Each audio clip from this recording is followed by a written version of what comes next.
आज मैं आपकी मुलाकात करवा रहा हूं शमीम अख्तर साहब से। शमीम अख्तर साहब विंग कमांडर रिटायर्ड हो चुके हैं अब इंडियन एयरफोर्स से।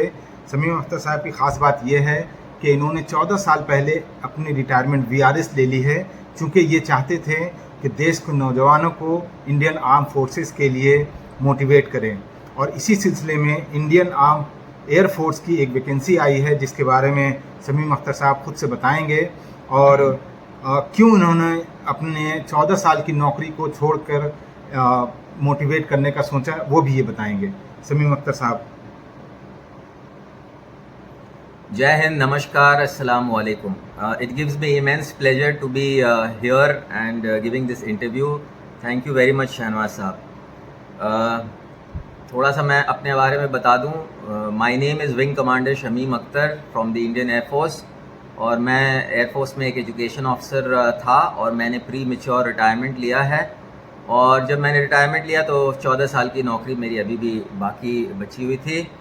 और मैंने रिटायरमेंट इस मकसद से लिया कि हमारे जो यूथ हैं, हमारे जो स्टूडेंट्स हैं, उनको गाइड और मोटिवेट किया जाए और ट्रेन किया जाए to so that they can serve the country and they can also make a bright future and career for themselves by joining the Indian Armed Forces. उसके अलावा मुझे लगता है कि हमारे बच्चों को, हमारे यूथ को सबसे ज़्यादा जो है ट्रेनिंग, जो है लीडरशिप ट्रेनिंग की ज़रूरत है। तो हम जो है हमारी रेवोल्यूशन लीडरशिप एडू एकेडमी उस तरफ भी काम करेगी फ्यूचर में कि हम बच्चों को लीडरशिप एंड कम्युनिकेशन स्किल्स सिखाएं। और ना सिर्फ डिफेंस फोर्सेस बल्कि उसके अलावा बहुत सारे करियर्स जो अनटच्ड हैं, जिनको हमारे बच्चे, हमारे यूथ नहीं जानते, उनके बारे में भी उनको बताया जाए और मोटिवेट किया जाए to join them so that they have a bright future. अभी जो है हम जिस चीज़ के लिए काम कर रहे हैं वो ये है कि इंडियन एयरफोर्स ने एक वैकेंसी निकाला है मेडिकल असिस्टेंट ट्रेड के लिए, और ये एक परमानेंट नौकरी है। मिनिमम पीरियड जो है इसका 20 साल है और मैक्सिमम कोई भी चाहे तो उसे up to the age of retirement कर सकता है। और मेडिकल असिस्टेंट ट्रेड के लिए जो एलिजिबिलिटी क्राइटेरिया है वो ये है कि बच्चा 12th पास होना चाहिए और उसका जो डोमिसाइल है वो होना चाहिए वेस्ट बंगाल, झारखंड, छत्तीसगढ़, उड़ीसा या फिर नॉर्थ ईस्ट के स्टेट से। तो ये पहली क्राइटेरिया है। दूसरी क्राइटेरिया है कि वो 12th पास हो और फिजिक्स, केमिस्ट्री, बायोलॉजी में उसके पास ये तीनों सब्जेक्ट को मिला के एग्रीगेट 50% होना चाहिए, और इसके साथ साथ इंग्लिश में अलग से 50% होना चाहिए। फिजिक्स, केमिस्ट्री, बायोलॉजी में एग्रीगेट 50% प्लस 50% इन इंग्लिश। इसके अलावा जो एज की क्राइटेरिया है वो ये है कि बच्चा जो है वो he should be born between, ये सिर्फ लड़कों के लिए वैकेंसी है, 26 दिसंबर 2002 से लेकर 26 दिसंबर 2006 के बीच में उसकी डेट ऑफ बर्थ होनी चाहिए, और इन दोनों डेट्स पे भी डेट ऑफ बर्थ हो सकता है, बोथ डेज इंक्लूसिव।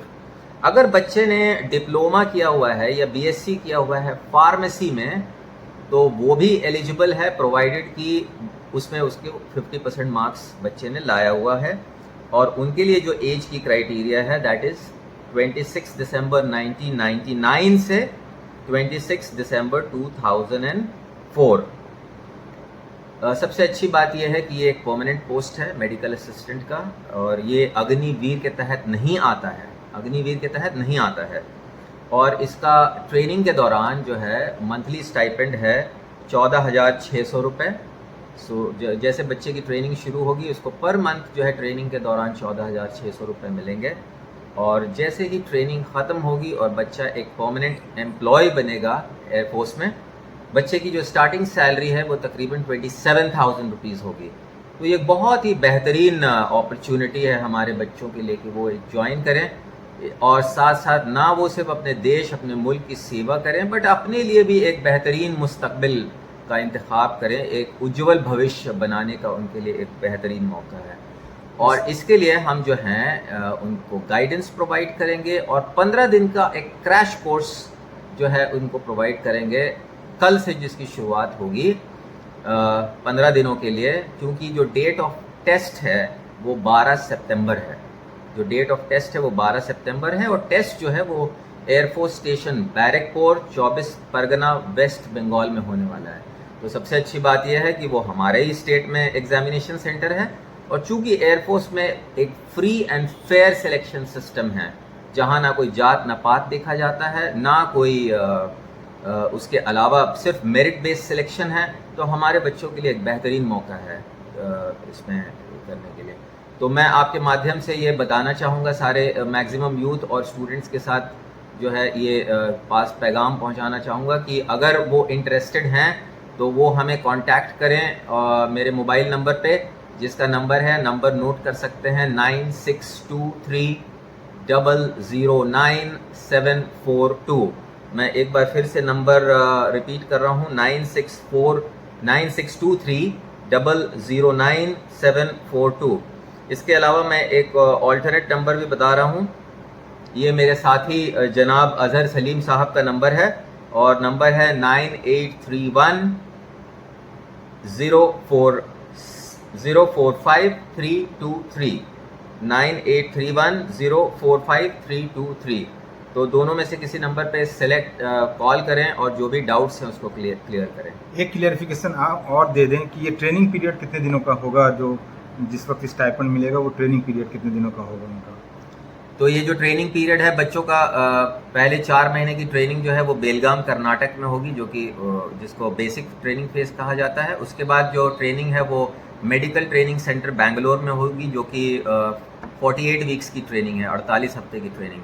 उसके बाद चंद महीनों के लिए बच्चों को हॉस्पिटल्स में भेजा जाएगा प्रैक्टिकल ट्रेनिंग के लिए, और उसके बाद जो है वो एक परमानेंट एयरमैन इन मेडिकल असिस्टेंट ट्रेड बन के वहाँ से पास आउट हो जाएंगे। लगभग 1 साल की ट्रेनिंग होगी। हाँ, ये लगभग 1.5 साल की 1.5 साल की ट्रेनिंग होगी जी। और जिन लोगों ने अभी तक शमीम अख्तर साहब या अजहर साहब को कांटेक्ट नहीं किया है, आप अभी भी कांटेक्ट कर सकते हैं। कल से इनकी ट्रेनिंग शुरू होगी, लेकिन मुझे उम्मीद है कि जिस तरीके से अब अभी भी इन्होंने ये टाइम दिया है, आप अगर 1-2 दिन के बाद भी इनको कांटेक्ट करते हैं तो ये आपको अपने क्रैश कोर्स में शामिल करने की कोशिश करेंगे।